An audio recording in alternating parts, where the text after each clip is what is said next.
जेमसी आज 19 मार्च 2021 तदनुसार 6 चैत्र 2077 शुक्रबार। आज हामी माथिल्लो कोठाबाट हेर्नेछौँ। आजको शीर्षक छ बहुमूल्य खजाना।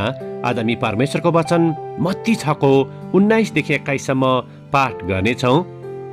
आफ्नो निम्ति पृथ्वीमा धन सम्पत्ति नथुपार, जहाँ किरा र खियाले ती नष्ट पार्छन् र जहाँ चोरहरूले घर फोरेर ती चोर्छन्, तर आफ्नो निम्ति स्वर्गमा धन सम्पत्ति थुपार, जहाँ किराले वा खियाले नष्ट पार्दैन र चोरले पनि चोर्दैन, किनकि जहाँ तिम्रो धन हुन्छ त्यही तिम्रो मन पनि हुन्छ। आमेन। मत्ती 6को 20लाई लेखक यहाँ जोड दिनुहुन्छ। तर आफ्नो निम्ति स्वर्गमा धन सम्पत्ति थुपार, जहाँ किरा वा खियाले नष्ट पार्दैन र चोरले पनि चोर्दैन। आमेन। लेखक आफ्नो अनुभव र विचारलाई यहाँ यसरी प्रस्तुत गर्नुहुन्छ। म र मेरो परिवार करिब 1980 को सुरुवाततिर अमेरिकामा बसाइसरेका थियौँ। मेरा अभिभावकहरू, 2 दिदीहरू र म जब उक्त नयाँ देशको यात्रातर्फ निक्लियौँ, तब सबैले हामीलाई असल रूपले बिदाई गरेका थिए। हामी एउटा इमान्दार क्रिस्चियन परिवार भएको नाताले आफूले प्रयोग गर्ने पारिवारिक बाइबल पनि हामीले साथमा लगेका थियौँ। त्यसपछि अमेरिकाको ब्रुकलिन भन्ने ठाउँमा केही महिना भाडामा बस्दा मेरो बुबाले उक्त गुजराती बाइबललाई पाठ गर्दै हरेक साँझ सहपरिवार साथ प्रार्थना गर्ने गर्नुहुन्थ्यो। तर हालै मैले उक्त बाइबललाई पुनः फेला पारेँ र त्यो निकै पुरानो अवस्थामा रहेको थियो।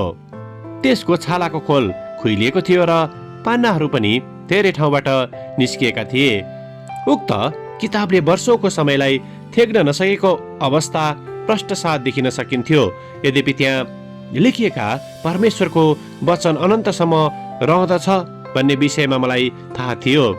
भौतिक कुराहरू र मानिसहरू समयसँगै कमजोर हुँदछन्, यद्यपि परमेश्वरले हामीलाई नयाँ तुल्याउँदै अनन्त जीवनको उपहार दिनुहुँदछ भनी बाइबलमा रहेको वचनले बताउँदछ। यदि परमेश्वरको वचनलाई हामीले आफ्नो हृदयमा सम्हालिराख्यौँ भने ती कहिले पनि नष्ट हुँदैनन् र यो नै हाम्रो निम्ति बहुमूल्य खजाना हो।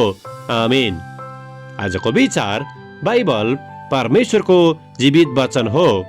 प्रार्थना। अनन्तका परमेश्वर, संसारका सबै बहुमूल्य कुराहरू समयसँगै कमजोर बन्दै जान्छन्, तर स्वर्गको धन अनन्तसम्म रहिरहन्छ भनी हामीलाई देखाउनु भएको निम्ति धन्यवाद। येशूको नाउँमा आमेन। आजको लेखक शीतल सेरी मैक्वान, न्युयोर्क, अमेरिका। आजको प्रार्थनाको विषय, नयाँ आप्रवासीहरूको निम्ति।